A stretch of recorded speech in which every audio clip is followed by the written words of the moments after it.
Y bueno, vamos a dar inicio a la entrevista ya de este ciclo de conversatorio que tiene que ver con la resistencia del movimiento estudiantil universitario durante los años 80 en Concepción. Y en esta oportunidad vamos a invitar y contamos con la presencia de Jorge Oyarzún, dirigente en su momento de la Federación de Estudiantes de Concepción. Y bueno, lo primero que queremos hacer, Jorge, es saludarte, darte las gracias por tu aporte y por la voluntad que has tenido de participar de este conversatorio.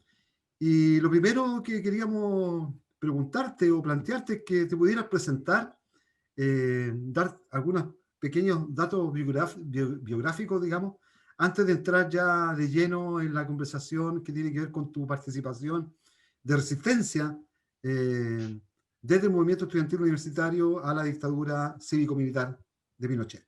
Así que lo primero, Jorge, si nos puedes contar de ti. Mira, yo, nací en Coyhaique, pero me crié en Santiago. Tuve la suerte de estudiar en la Escuela Consolidada de Experimentación El Salto, una de las pocas que hubo en el país, y también del Instituto Nacional. Egresé el año 1980 del instituto, y mi primer encuentro con la política fue precisamente en el plebiscito de ese año, en donde claramente tomé una opción por rechazar aquello. Yo no voté, no tenía edad, pero donde el Instituto Nacional generó mucho alboroto, sobre todo en mi curso, que era muy diverso. Ahí comenzamos a inquietarnos cada vez más por el tema de la política, y también tomé una decisión de vida de irme de Santiago y estudiar, ojalá en el sur, a encontrarme con mi hermano que había partido un año antes. Y llegué a Concepción, a la Universidad de Concepción, el año 81, a estudiar pedagogía en filosofía, y puedo decir que desde un primer momento me vinculé a la orgánica estudiantil con el afán de conocer, de participar, de aprovechar la universidad al máximo de alguna manera. Fui delegado de curso y de manera sistemática y ascendente me fui involucrando en el movimiento estudiantil de entonces, que ya tenía una experiencia de lucha de varios años antes. Yo no vengo de una familia de tradición política, así que para mí todo era un aprendizaje, una esponja, digamos. Y pronto, sobre todo ya el mismo año 81, 82, ya claramente fui tomando una posición en lo personal de izquierda, con mis amigos, con mis compañeros. Obviamente que la carrera filosofía contribuía mucho a ello. Y cuando ya llegan las marchas del hambre a fin del año 82, que también tienen algunas expresiones fuertes aquí en Concepción, en Santiago eran tremendas marchas, ¿ya? Con las protestas del año 83, todo se desata, ¿ya? Yo entré a militar a la Juventud Comunista en abril del año 83, y desde esa posición y como delegado de mi curso, miembro del Comité de Interfacultades que antecedió a la Federación de Estudiantes, a la FEC, que la recuperamos en septiembre, octubre del año 83. Posteriormente fui presidente de mi centro alumno.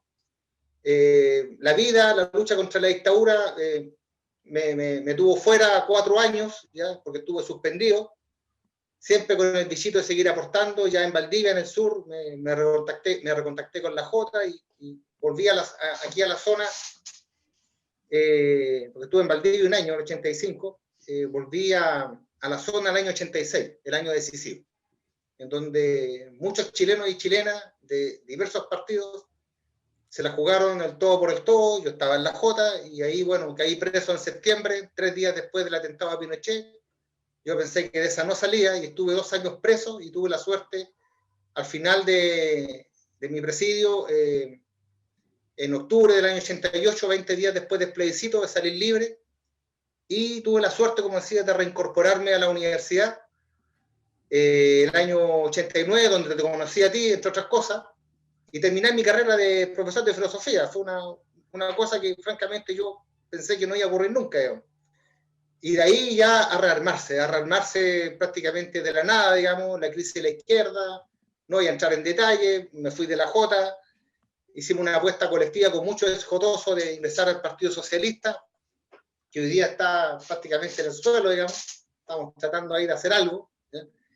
Y hemos tenido una vida muy activa los últimos 30 años, desde que dejé la universidad el año 91, digamos, ¿ya?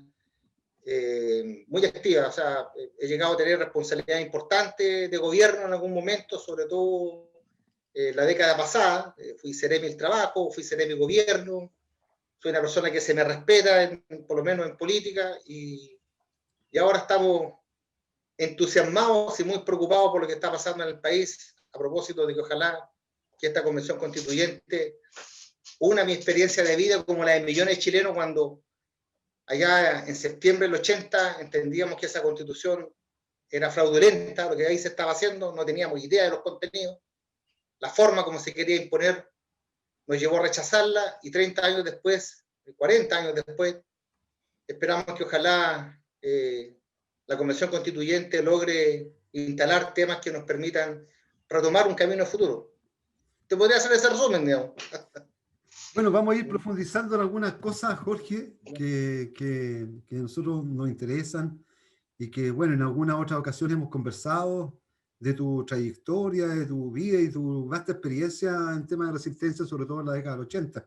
Entonces, quizá como una puerta de entrada a nuestro tema, Jorge, me gustaría saber qué te produce a ti o qué te pasa cuando te dicen dictadura o te recuerdan la dictadura cívico-militar de Pinochet.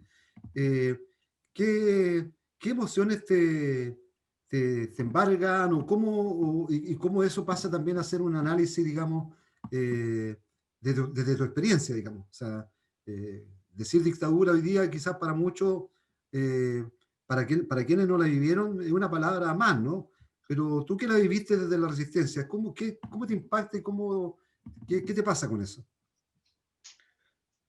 Para mí decir dictadura es rememorar mi juventud.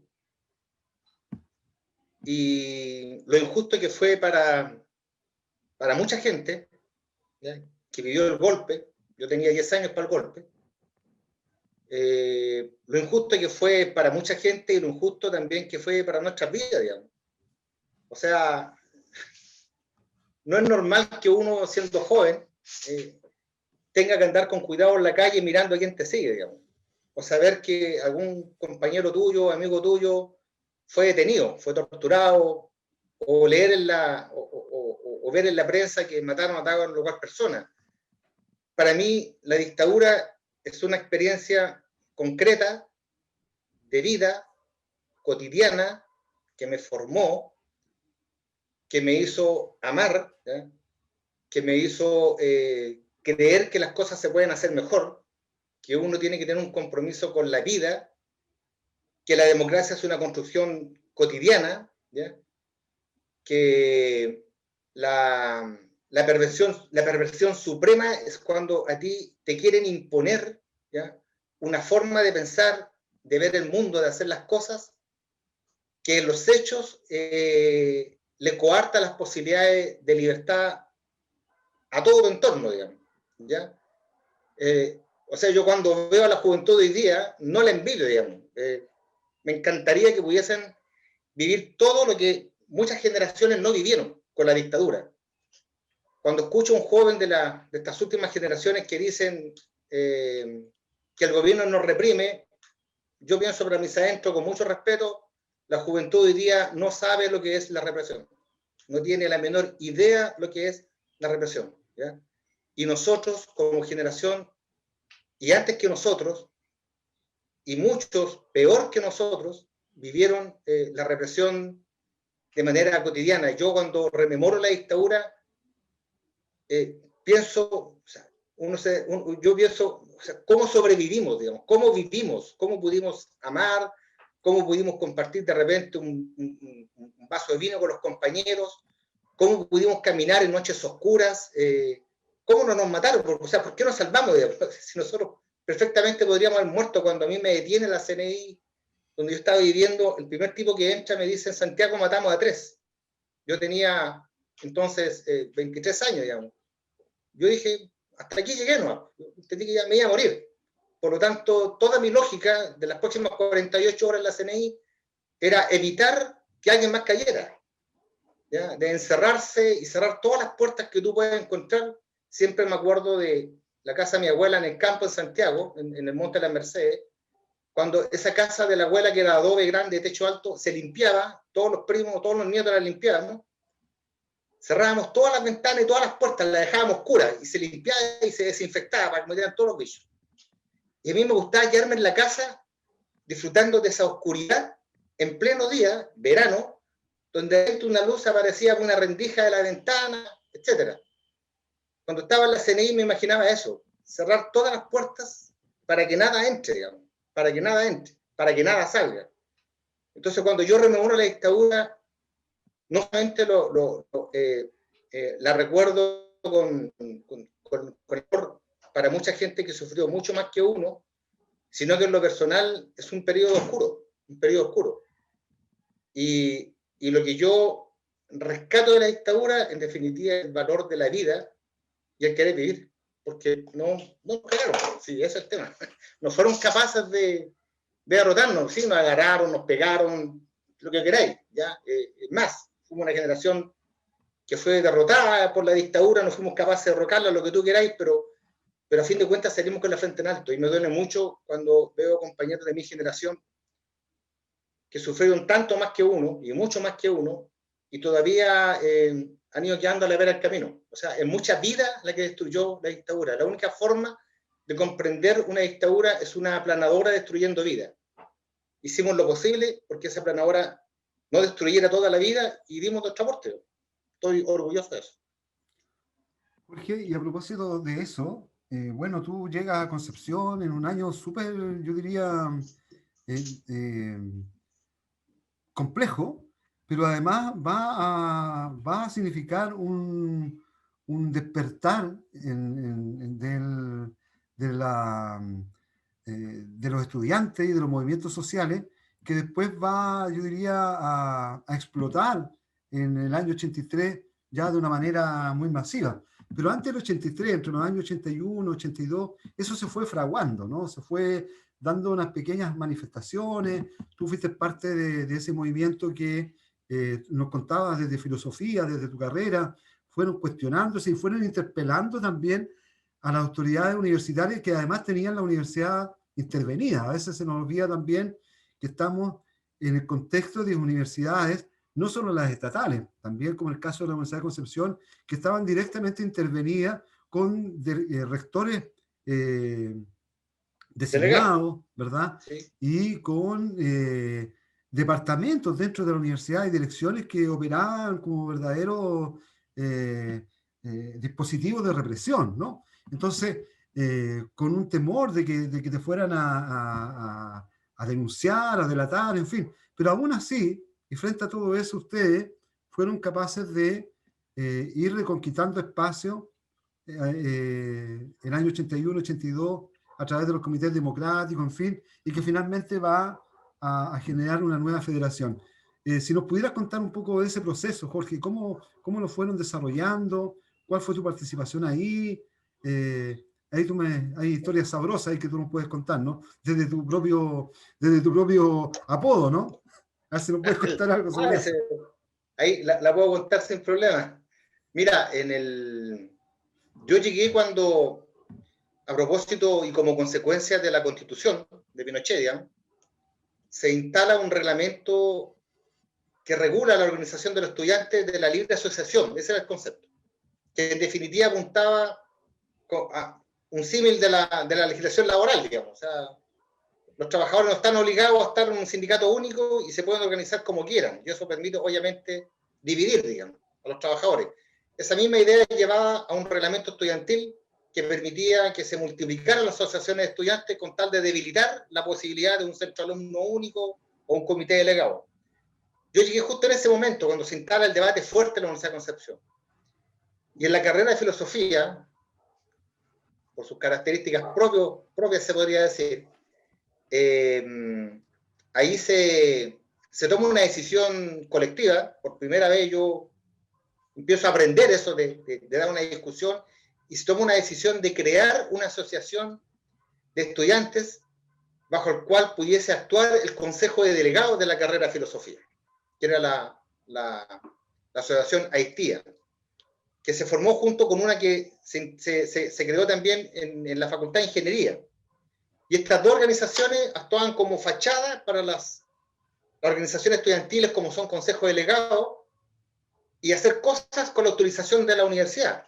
¿Ya? Posteriormente se formaron más organizaciones, pero yo me fui dando cuenta, como no era militante y no tenía experiencia de política, que efectivamente había una serie de reuniones a las cuales se me empezó a invitar, porque confiaban en mí. Todos pasamos por sapo cuando llegamos a la universidad. Después me contaron, nosotros pensamos que era sapo, y después se dieron cuenta que yo no era sapo, digamos. Y todos pasamos por sapo, ¿ya? Porque no solamente estaba rector delegado, o habían, el aparato represivo estaba al interior de la propia estructura académica de la universidad, sino que dentro de nuestros propios compañeros habían sapos, y eso es real, es cierto, no es mentira, no es una tontera, no es una fantasía. Había estudiantes que por una u otra razón entregaban información, y nosotros lo sabíamos. Bueno, en ese trabajo largo, yo tuve la suerte, bueno, los que hicieron la reconstrucción del movimiento estudiantil los años anteriores tendrán que contar esa parte de la historia que es mucho más dura, mucho más compleja. Nosotros tuvimos un momento claramente distinto. La universidad es un mundo distinto, un universo aparte. Ahí tú tienes cierta libertad, digamos, para reunirte, usar la sala. En algún momento se formaron como parte de una estrategia, que después yo me enteré que era una parte de estrategia que impulsaba el PC y otros partidos, formar comités democráticos, que en el caso nuestro lograron en algunas facultades, prácticamente en todas, agrupar por carrera, por facultad también, a todo el espectro político opositor. Y eso fue una gran experiencia de vida y de lucha, digamos. Por eso yo no tengo la experiencia dramática de confrontación con la DC de los tiempos de Unidad Popular, porque era un niño, digamos. Pero mi experiencia de lucha, por poner el ejemplo de la democracia cristiana, nosotros luchamos codo a codo con los demócratas cristianos, teníamos diferencias, pero teníamos un objetivo común, ¿ya? Y esa experiencia unitaria fue fundamental. Esa experiencia de trabajo unitario, con alto y bajo, sin duda, digamos, con más o menos certeza, sin duda. Pero la construcción del trabajo estudiantil fue una experiencia fundamentalmente unitaria, a través de estructuras semiclandestinas, en los hechos, como los comités democráticos, y siempre con un norte en el cual estábamos todos de acuerdo. Después, cuando yo entré a militar a la Juventud Comunista en abril del 83, esta estrategia se venía desarrollando por las diversas juventudes políticas con mucha claridad, o sea, apuntar a reconstruir la Federación de Estudiantes, la FEC. Y eso se desata con absoluta pasión y de forma total con las primeras protestas nacionales del año 83. Mira, Jorge, un paréntesis ahí, un pequeño paréntesis. Eso que tú me cuentas, a mi juicio, es muy importante, esta experiencia unitaria, pero entiendo que eso también iba un poco a contrapelo de lo que estaba pasando en las estructuras partidarias adultas, por decirlo así, ¿no? Donde efectivamente la democracia cristiana con la izquierda, en este caso el PC, habían claras diferencias y de hecho nunca lograron una unidad tan, ya, bueno, después en el 88 efectivamente para el plebiscito, pero durante ese tiempo conformaban y empezaron a conformar alianzas distintas. Van a ser el MDP por un lado, ¿verdad? La Alianza Democrática por otro, pero ustedes fueron un poco a contrapelo de eso, ¿no? Y lograron esa unidad que pareciera ser en las cúpulas partidarias no era tal. Mira, lo que tú dices es muy relevante, porque yo no tengo la experiencia, yo no fui dirigente interno de la J en ese momento, por lo tanto ahí hay un ámbito de experiencia que yo no manejo, pero yo te puedo contar lo que yo viví, digamos. Por ejemplo, cuando nosotros generamos las primeras manifestaciones pacíficas en el foro de la Universidad de Concepción en octubre del 82, a propósito de los problemas de bienestar estudiantil que se estaban acrecentando por la misma crisis económica, ¿ya? Ahí nos sancionaron como a 50 o 60 estudiantes, digamos. Y ahí habíamos de todo. Habían militantes de juventudes políticas, de todas las juventudes, y también habíamos, me incluyo, gente independiente que era de izquierda, pero que no tenía militancia. O sea, todos fuimos sancionados. Entonces fue una experiencia compartida por todos fuimos reprimidos. Lo mismo que hizo cuando el famoso maremoto que hizo el único centro único funcional de la universidad, el año 82, esto fue en el primer semestre, cuando el Centro Alumno de Biología Marina, en la inauguración del año académico, ¿ya? Nosotros sabíamos que iba a ocurrir algo, yo estuve ahí presente en el auditorio de lengua de la Facultad de Educación, digamos, ahí por la situación particular de represión que se había dado, ya no me acuerdo el detalle, lo concreto que toda la carrera se puso de acuerdo de que iban a ir a la inauguración del año académico de la facultad, donde estaba Cléricus, el rector delegado, pero llegaba un momento con una declaración que iba a decir un compañero, digamos, ¿ya? Todos se iban a parar y se iban a ir del auditorio. Y así lo hicieron. Y fue impresionante. A mí, cuando yo vi eso, a propósito de la experiencia unitaria, ahí se fueron todos los estudiantes. Si eran independientes, si eran militantes, si eran de izquierda, si eran más de... Da lo mismo, todos se fueron, porque la causa era compartida. Fue titular de diario al otro día, ¿no? Fue titular de diario, el famoso maremoto. Eso fue un detonante. Fue un detonante feroz para el movimiento estudiantil que todo el año 82 desató una vorágine de reuniones, de articular, de aprender, de discutir, espectacular.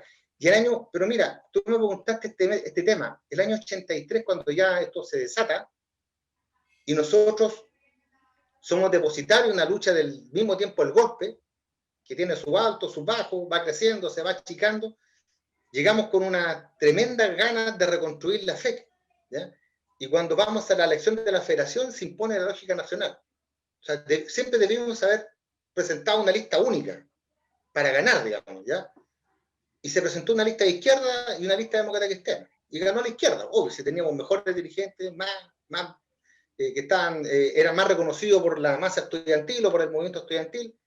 Ganamos ahí en septiembre, noviembre del 83, y créeme que en lo personal y con muchos otros compañeros de izquierda teníamos un sentimiento de frustración porque las lógicas nacionales, de los viejos como tú dijiste, que no tenían nada que ver con nuestra experiencia de los últimos años, digamos, de reconstruir el movimiento estudiantil de manera unitaria, esas lógicas nacionales habían dejado a compañeros nuestros, demócratas cristianos, fuera de la directiva. Y esa lógica se empezó a imponer. Y de repente nos veíamos discutiendo.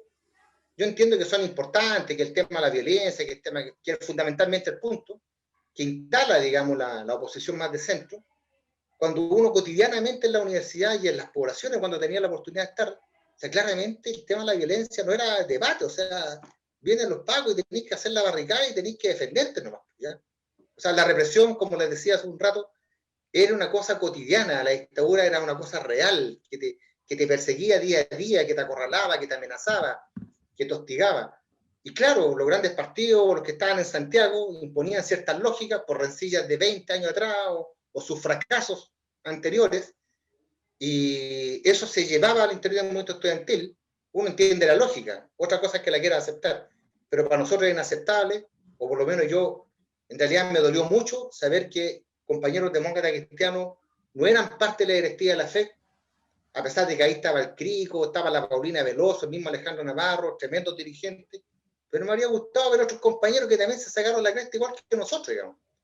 Y esa lógica nos persiguió por mucho tiempo. Fue un tema complejo con el cual tuvimos que aprender a vivir, digamos. Pero yo nunca me olvido que por lo menos los mejores años del movimiento estudiantil, de lucha del movimiento estudiantil, en más de alguna ocasión nos juntamos contra la dictadura. Y no porque tú eras rojo, verde, azul, no, éramos todos contra la dictadura. Esa fue una experiencia de vida. Oye, No sé si más Jorge, o menos respondo sí, tu no, inquietud. claro que sí. Estaba pensando, Jorge, bueno, por una parte en la práctica de resistencia de ustedes, porque finalmente tuvieron que lidiar con todo un cerco represivo que se instalaba no solo desde los agentes de la dictadura, digamos, sino también al interior de las universidades. Ya tú decías, ¿no? Con pérdida de beneficios, con represiones, con instalación de dispositivos de sapeo, lisa y llanamente. Entonces, pero además tú entraste a militar, ¿no? Y tuvieron que hacer también, tuviste que empezar a practicar cierta lógica también de cuidarte, ¿no? De ser más precavido y de empezar a funcionar en otra lógica que era la lógica militante, además militante de las juventudes comunistas. ¿Cómo viviste ese proceso, Jorge? Ese proceso de empezar a ser militante, de empezar a actuar como militante, sabiendo que las consecuencias ya iban a ser distintas. O sea, es distinto que te atrapen, ¿verdad?, en tu calidad, digo, en la dictadura, que atrapen a un comunista a que atrapen a cualquier ciudadano, ¿no?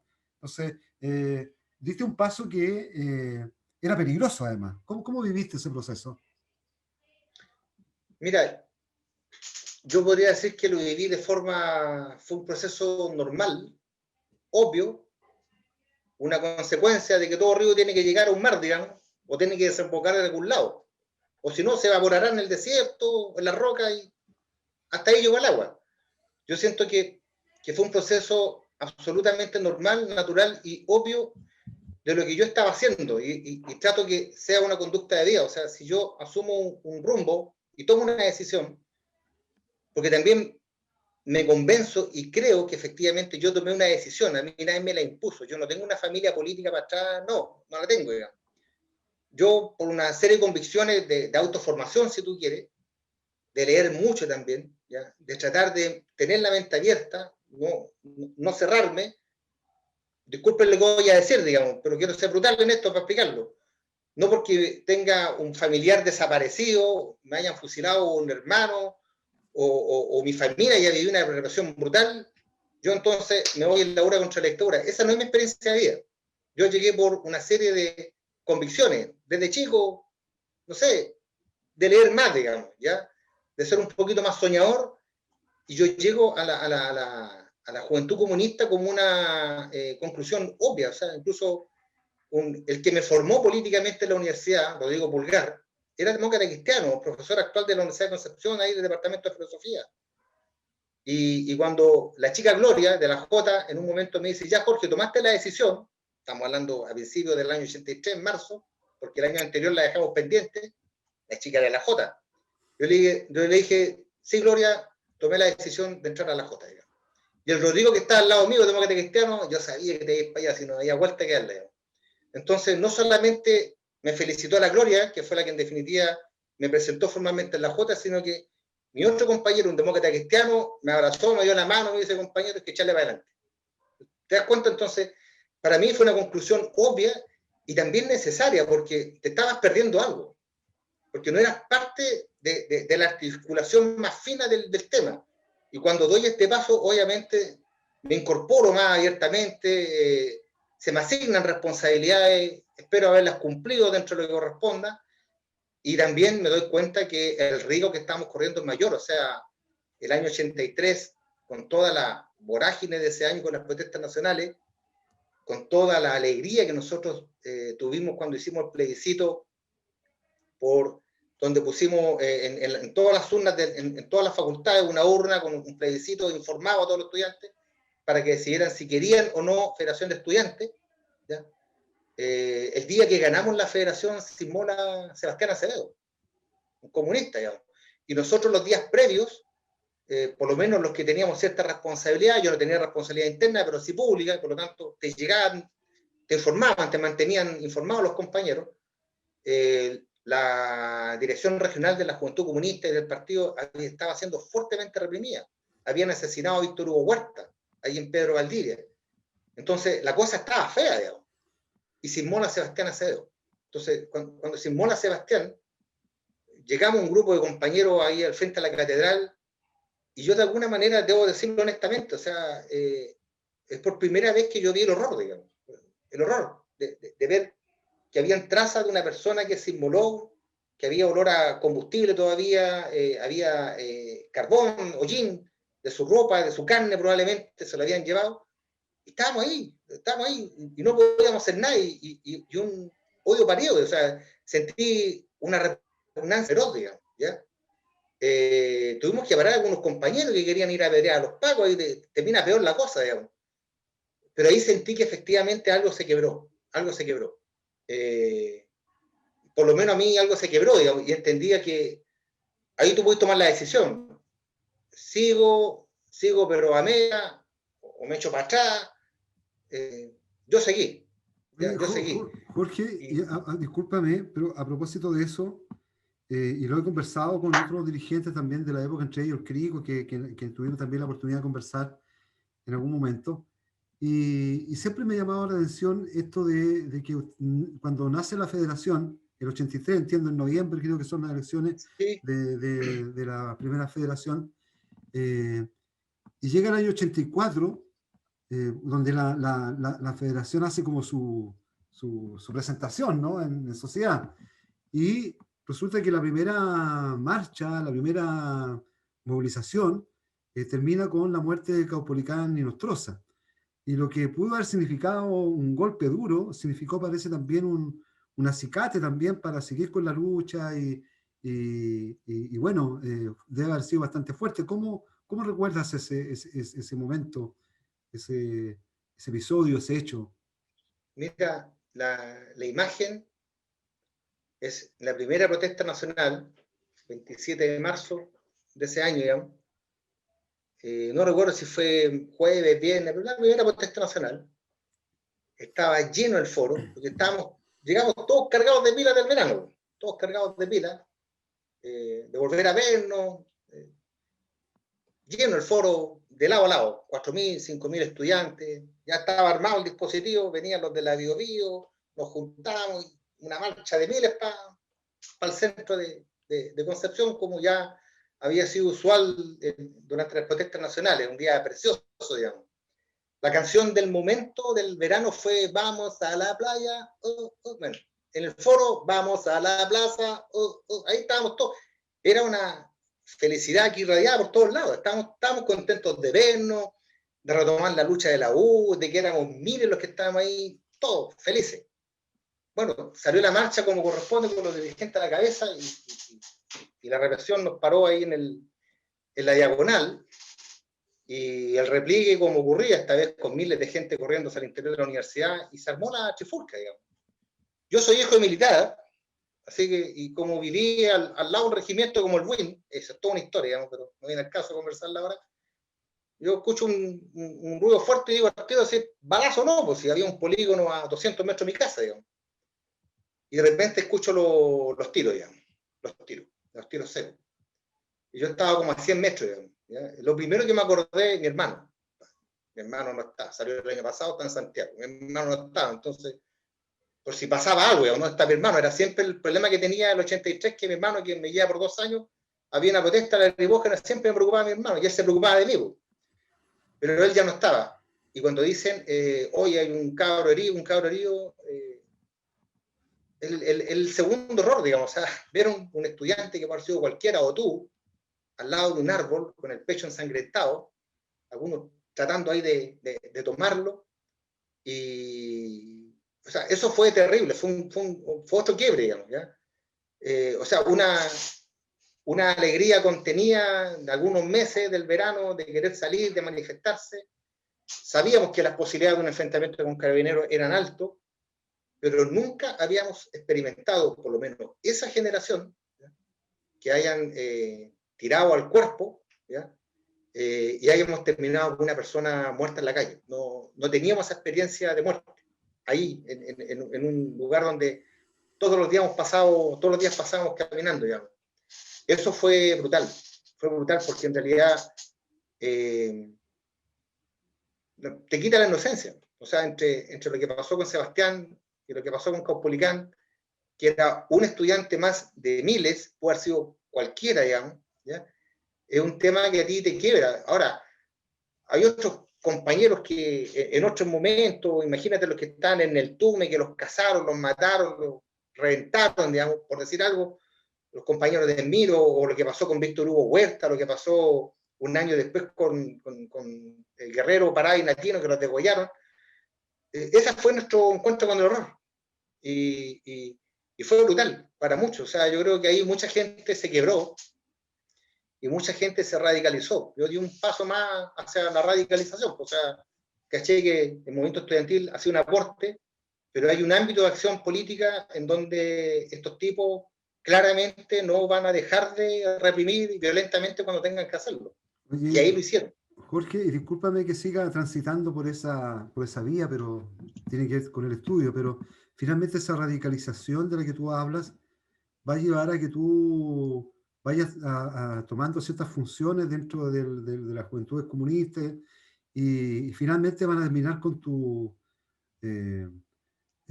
arresto, ¿no? Y donde cae, entiendo, la dirección regional de la Jota. No sé si fue el año 86 o no, tú me lo confirmas. Fue el 86. El 86. Entonces, si nos quisieras contar algo de eso, de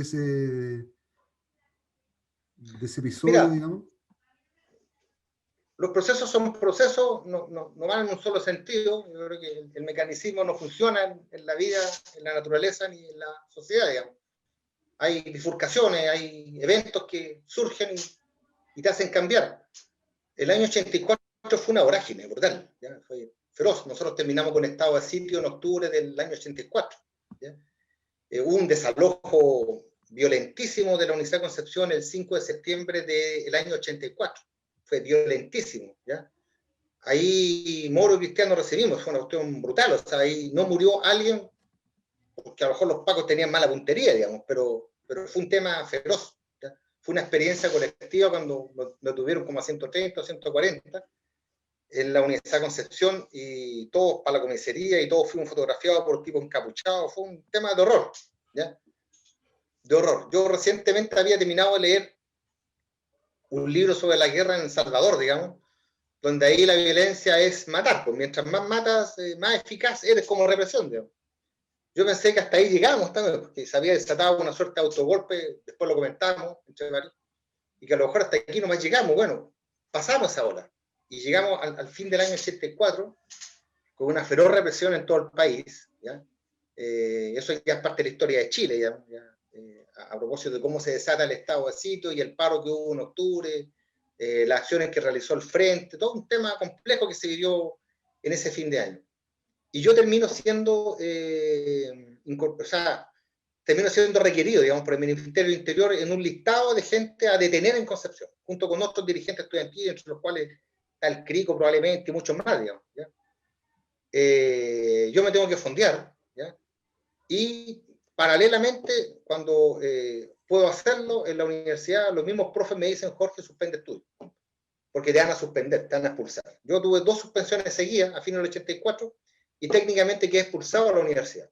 Cuento corto, yo termino el 84 fuera de la universidad, ¿ya?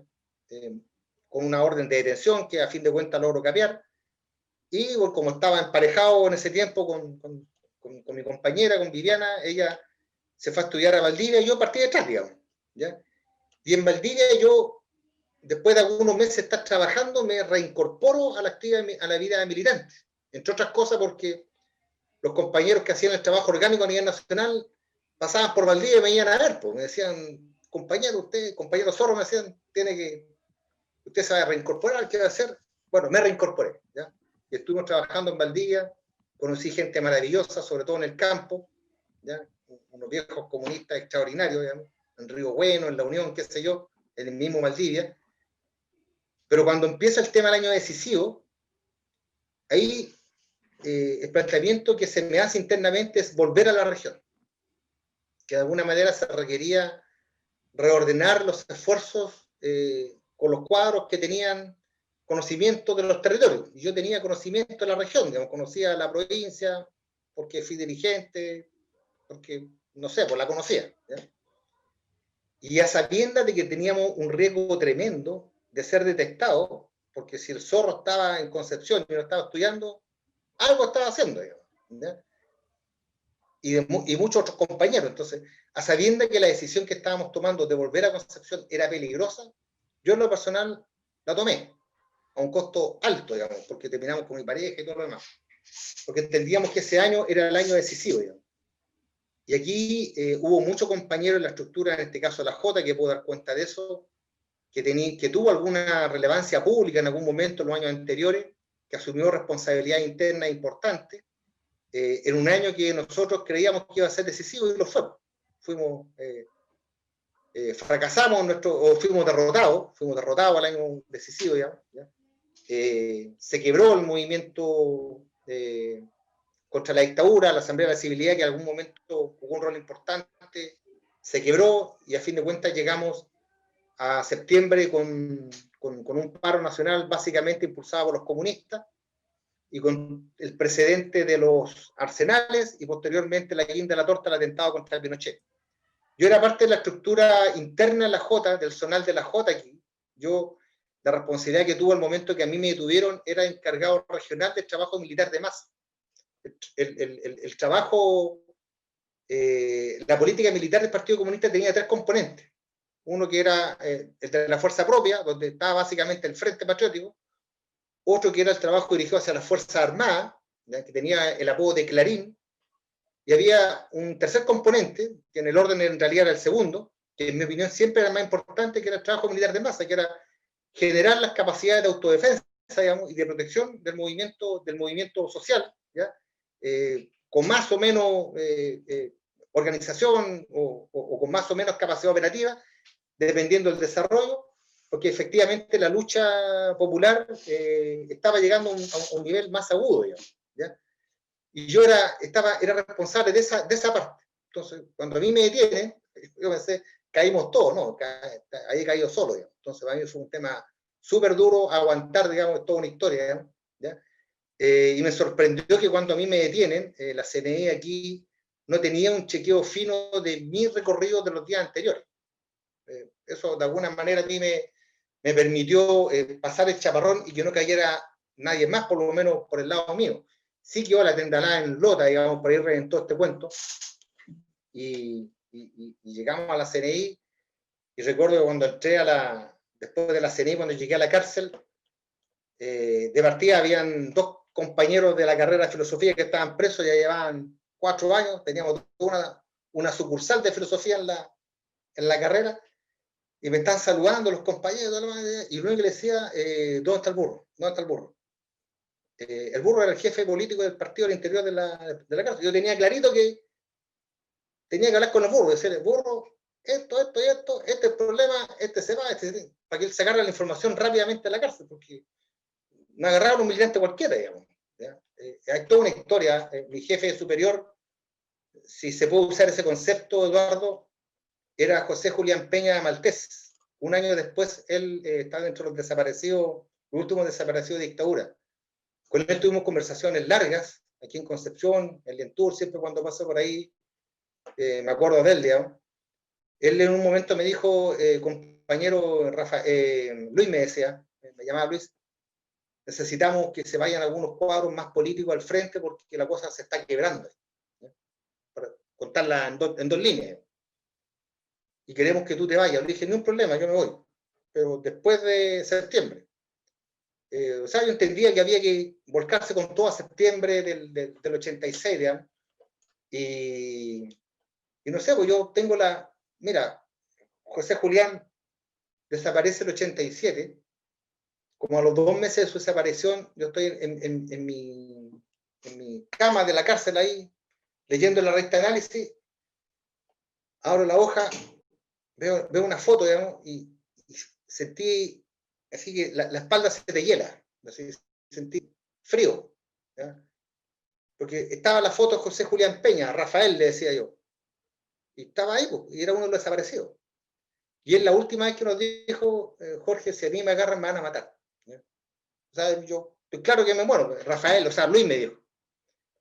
Entonces yo estoy súper consciente, Eduardo, que yo tomé decisiones, porque yo las tomé, porque estaba convencido que había caminos que transitar, cosas que hacer, que construir, que había que derrotar la dictadura, que era necesario y urgente hacerlo, y que en algún momento de la bifurcación de mi vida, que me llevó para Valdivia, me trajo después de vuelta, a mí me detienen en septiembre del 86, y yo tengo el convencimiento que si no me detienen en el 86, un año después estoy muerto, ¿no? Porque habría estado seguramente al lado de Julián, digamos, haciendo lo que él estaba haciendo, apoyándolo, metido en el frente, qué sé yo, parando para que los cabros no siguieran en un camino que era un derrotero total, digamos, como de alguna, o sea, no de alguna manera, como en definitiva fue, digamos, la muerte de José Miguel, de la Cecilia, fue brutal. O sea, cuando estamos ese mismo año, me acuerdo, estamos en el 87 en la cárcel y matan a estos cabros ahí en Pedro Donoso, a 3 cuadras de mi casa en Santiago. Cuando los matan, ahí hay otro cabro que yo conocía que lo mataron ahí. O sea, yo siento que estuvimos al filo, digamos. O sea, la cárcel es terrible, digamos, sin duda.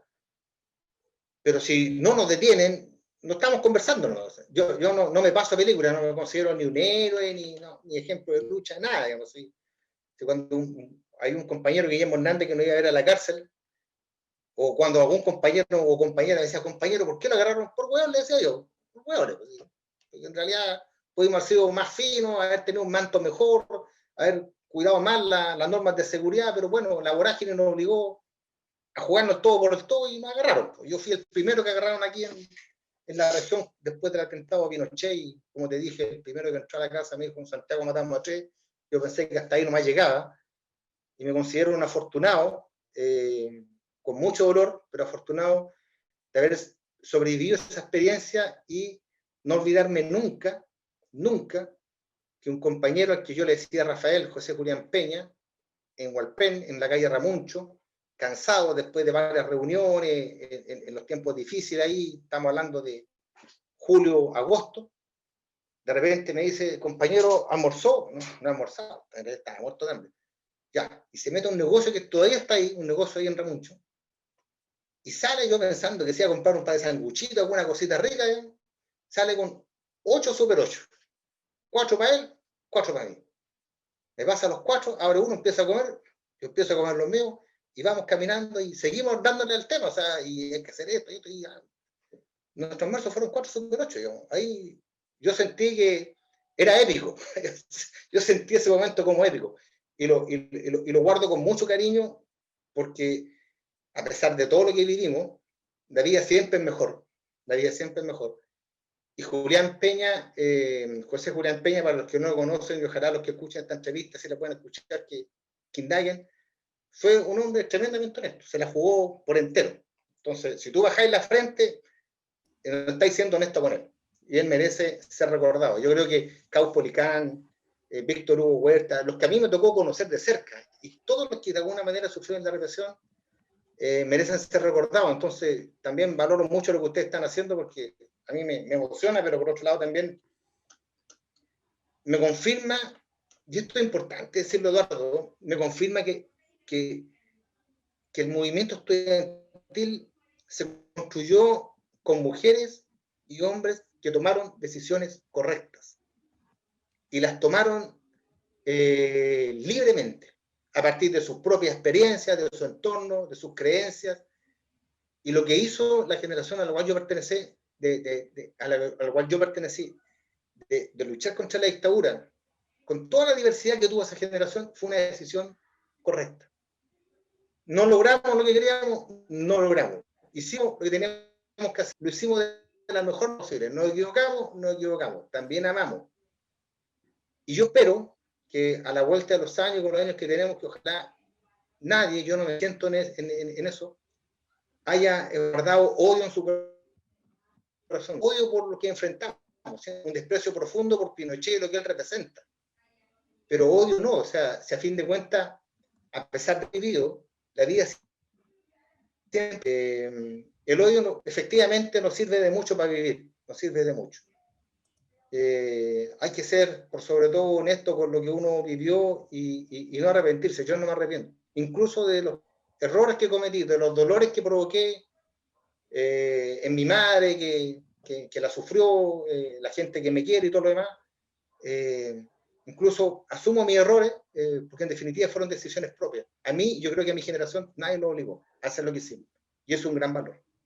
Así es, Jorge. Bueno, agradecerte, pero antes, porque además tus palabras suenan como un corolario perfecto, digamos, para esta entrevista. Así que antes de terminar, Jorge, yo te quiero agradecer, pero antes te quiero cobrar algo, porque tú me dijiste, claro, como bonus track para despedirnos, a ver si nos puedes contar, porque debo decirle algo, estimado Jorge, que usted era conocido en mis tiempos de universidad y cuando yo te conocí, y por muchos otros, eras conocido como el Zorro. O sea, nadie no conocía al Zorro. Entonces, me gustaría saber, estimado Zorro, que usted nos pueda contar, para cerrar, por qué le dicen Zorro, para terminar también con falsos rumores, ¿no?, que puedan derivar en miles de teorías. Encantado. No es por lo astuto en todo caso, y se van a dar cuenta. Mira, yo reconozco hidalgamente, lo decía hace un rato, así que lo asumo, yo tengo un problema en la redacción y el uso de las letras. Escribo mal, amor con H. Te aseguro que más de alguna vez escribí amor con H. ¿Ya? Enamorado, sí, pero al momento de la carta me mandaban con dolo. Y es un tema que lo he corregido con los años, pero todavía cometo errores. Bueno, el año 84 teníamos una asamblea en la carrera de filosofía, y en esos tiempos, a pesar de que había mucha gente en la lucha, a fin de cuentas los dirigentes hacían casi toda la pega. Entonces yo en clase, unos carteles y un plumón, me puse a hacer los 10, 12 carteles que eran suficientes para convocar a mis compañeros de filosofía a una asamblea. Entonces, hice los carteles y los empecé a pegar desde el Arco Medicina hacia la Biblioteca Central. Cuando estaba pegando el último cartel en la Biblioteca Central, con la satisfacción del deber cumplido, por supuesto, ¿ya? Todos, veo a dos amigos míos que los quiero mucho, a pesar de que la vida nos separó, digamos, a Nivaldo Gallardo y a Manuel Guzmán, y vienen con los carteles que yo había pegado, no todos, pero por lo menos venían con varios carteles, si pegué 10 venían con la mitad, ¿ya? Y yo los quiero mirar y me dicen, oye, ¿tú sabes quién está haciendo estos carteles? ¿Quién hizo estos carteles? ¿Lo está pegando? Y yo los miro y digo, yo, pues. ¿Y vos te creías el zorro que creía asamblea con Z? Me dijo el nivel. Y efectivamente había escrito en más de un cartel, asamblea con Z. Entonces ahí el Nivaldo me dijo, ¿y vos te creías el zorro, digamos? Y un par de garabatos que no los voy a repetir, la confianza de la amistad. Y después yo lo acepté hidalgamente, hasta el día de hoy, y lo cuento con cariño, porque fue un momento jocoso, digamos, que se dio ahí. Y esto empezó a irradiar ahí, y después todos me conocían por el zorro. No, si se parece a Diego La Vega, yo ahí después les contaba la anécdota y en realidad no me parecía a Diego La Vega. Pero esto llegó a ser, después se contaba como chiste en la Confecha, porque fuimos parte de la creación de la Confecha. El como el dirigente estudiantil, porque vi la asamblea con Z, y esa experiencia venía de mí. Así que me hice el zorro por mis problemas de poder redactar bien, que hemos tratado de superarlo, pero no es por lo astuto, ni por lo oportunista, ni por lo aprovechador. Así que con mucho agrado lo cuento.